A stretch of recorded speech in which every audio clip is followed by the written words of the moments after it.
اب سر آپ نے قرآن پاک کی دلہن کا کیا تو میرے ذہن میں صورت فاتحہ آئی فوراً، جس کو کی ماں کا جو ہے وہ دیا گیا درجہ، تو اس کی کیا اہمیت ہے ایک مسلمان کی زندگی میں؟ دیکھیں سورہ فاتحہ اللہ تبارک تعالیٰ کا بڑا ایک خاص تحفہ ہے۔ اب اس میں گزارش ہے کہ اس کے بارے میں ایک قول مبارک یاد آ رہا ہے مولا کائنات حضرت علی کرم اللہ وجہ الکریم۔ آپ فرماتے ہیں کہ اگر میں سورہ فاتحہ کی تفسیر لکھنے بیٹھوں تو وہ 70 اونٹوں کے اوپر لاد دی جائے گی۔ 70 اونٹوں کے اوپر 70 اونٹوں کے اوپر لاد دی جائے گی سورہ فاتحہ۔ اس کو ہم ویسے کہہ دیتے ہیں سورہ فاتحہ الحمدللہ رب العالمین، لیکن جب اس کے اوپر غور کریں تو ہمیں پتہ چلتا ہے کہ اس کے اندر اللہ تبارک تعالیٰ کے 3 خاص اسم مبارک ہیں، اور جنہیں اسم اعظم کے قریب سمجھا جاتا ہے، مثلا الحمدللہ رب العالمین، رب العالمین، اور پھر رحمان، اور پھر رحیم، پھر رحمان اور رحیم، یعنی کہ 3 اللہ تبارک تعالیٰ کے خاص اسم مبارک کا اس میں ذکر ہے۔ اور جو بھی اس کو پڑھتا ہے سورہ فاتحہ کو، وہ اس کو جو اگر اس کا عامل ہو جاتا ہے، اس کا کوئی عمل کر لیتا ہے، وہ کبھی بھی کسی لا علاج بیماری میں اللہ تبارک تعالیٰ اس کو مبتلا نہیں کرتے۔ یہ سورہ فاتحہ کا ماشاءاللہ فیض ہے، اور بیماریوں کے لیے یہ بڑی اکسیر ہے۔ اکثر آپ نے لوگوں کو دیکھا ہوگا، اگر آپ کسی بزرگ کے پاس بھی جاتے ہیں، کسی بھی علماء روحانیت کے پاس چلے جاتے ہیں، تو وہ بیماریوں کے لیے صرف اور صرف آپ کو سورہ فاتحہ پڑھنے کو کہتے ہیں، سورہ فاتحہ۔ اور اسی طرح سے جیسے پہلے آپ نے یاسین شریف کے بارے میں پوچھا، اور اس میں ایک اور یہ خاص وظیفہ شفا کے حوالے سے یہ بھی ہے کہ ہر مبین کے بعد جب سورہ یاسین شریف پڑھیں، ہر مبین کے بعد سورہ فاتحہ کو 11 مرتبہ یا 21 مرتبہ 11 مرتبہ یا 21 مرتبہ ہر مبین کے ساتھ پڑھیں، 7 مبین کے اوپر۔ ہر مبین سے واپس لوٹیں، 7ویں سے بھی واپس لوٹیں، اور اس کو پھر مکمل کریں۔ ہر مبین کے بعد اس کو اس طرح سے پڑھ لیں، اس نیت کے ساتھ 11 دن پڑھ لیں، 21 دن کی نیت کر لیں، 41 دن کی کر لیں، اس نیت کے ساتھ کہ یہ جو بھی مجھے بیماری ہے اللہ تبارک تعالیٰ اس سے میری جان چھڑوا دیں۔ اللہ تبارک تعالیٰ ایسے وسیلے بنائیں گے کہ آپ کی جان چھوٹ جائے گی اس سے انشاءاللہ۔ سر آپ نے ہمیں رمضان میں نا ایک سورۃ القدر کا وظیفہ بتایا تھا رزق میں اضافے کے لیے، لیکن لاسٹ ٹائم بھی میں نے آپ سے وہ کوشچن کیا تھا کہ اس میں آپ نے ایگزیکٹ یہ نہیں بتایا، ہم سے مس ہو گیا کہ کتنی دفعہ پڑھنی ہے اور کس وقت پڑھنی ہے۔ تب آپ نے کہا وہ تو رمضان پیکج تھا، وہ ختم ہو گیا۔ جی بالکل۔ اب میرا آپ سے سوال یہ ہے کہ رمضان کے علاوہ بھی ہم سورۃ قدر پڑھ سکتے ہیں رزق میں اضافے کے لیے؟ اس کا کوئی وظیفہ ہے؟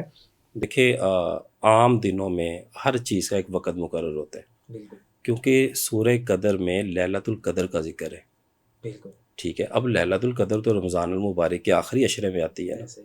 اگر اب ہم اس کی زکوٰۃ ادا کریں گے تو ہمیں یہ 41 روز پڑھنی پڑے گی۔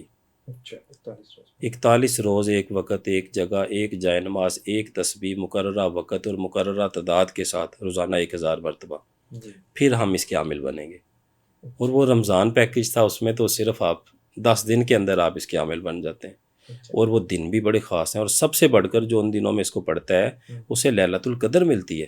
جب آپ نے ہر رات کو بیٹھ کے عشاء کے بعد 1000 مرتبہ سورہ قدر پڑھنی ہے، آپ کو 3-4 گھنٹے لگ جاتے ہیں اس کے اوپر، تو ظاہری بات ہے لیلۃ القدر بھی اسی میں آئے گی تاک رات، تو وہ بھی ملتی ہے۔ یعنی ایک تیر سے 2 شکار تھے وہ، جو اب کوئی کرے گا۔ دیکھیں کلام پاک ہے، اس کا فائدہ تو ہونا ہی ہونا ہے، اس کا تو فائدہ ہی فائدہ ہے، رحمتیں اور برکتیں ہیں بس۔ تو لیکن اب جو اس کا عمل کوئی کرنا چاہتا ہے تو اس کو پھر 41 روز پڑھنا پڑے گا اس کو۔ اور جنہوں نے یہ وظیفہ کیا ہے ان دنوں میں، ان کے لیے بھی خاص ہدایت ہے کہ وہ اس کو ورد میں ضرور رکھیں، جیسے لوگوں نے رکھا بھی ہوگا، ہم نے بتایا بھی تھا، تو اس کو اپنے ورد میں رکھیں انشاءاللہ۔ اور مجھے بہت سارے لوگوں نے کالز کر کے بتایا کہ ہم نے یہ وظیفہ کیا تھا اور اللہ تعالیٰ نے میرے لیے کوئی وسیلہ بنا دیا ماشاءاللہ، کام کے حوالے سے، روزی روٹی کے حوالے سے، الحمدللہ۔ اس پہ سر ہم کو بھی کافی جو ہے وہ پازیٹیو فیڈ بیک آیا ہے الحمدللہ۔ ابھی ہم نے رزق کی بات کی تو رزق کے ساتھ جو ہے وہ اکثر صورت واقعہ کو کافی زیادہ جوڑا جاتا ہے، تو آپ کائنڈلی آج ہمیں اس کی بھی اہمیت بتا دیں۔ دیکھیں سورہ واقعہ کا اور رزق کا تنگ دستی کے حوالے سے، قحط سالی کے حوالے سے، اور اسی طرح سے بھوک کے حوالے سے، بھوک پیاس کو دور کرنے کے لیے سورہ واقعہ خاص طور پہ تلقین کی گئی ہے۔ اور اس کی بے شمار فیض و برکات ہیں اس حوالے سے. اب وہ کوئی بھی دیکھ لیں، اکثر ہمارے گھروں میں خواتین ہوتی ہیں، وہ جمعے والے دن سورہ واقعہ ضرور پڑھتی ہیں. ٹھیک ہے، اب آپ ان کی طرف ملاحظہ کریں، ان کے حالات و واقعات پہ، آپ کو پتہ لگے گا کہ اللہ تبارک تعالیٰ کی رزق کے حوالے سے ان کے اوپر خاص فراوانی نہیں، کبھی وہ بھوکے نہیں سوئیں گے.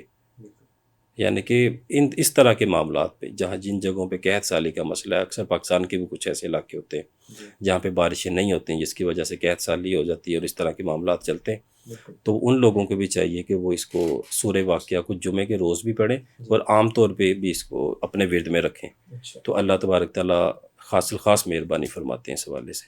اور روزی روٹی کے حوالے سے تو یہ بڑا ایک اہم اور بڑا مختصر وظیفہ ہے کہ صرف ایک جمعے کو آپ نے پڑھنی ہے سورہ واقعہ، اور اللہ تبارک تعالیٰ کہتے ہیں کہ آپ اس کی تنگ دستی دور کر دیں گے. سبحان اللہ.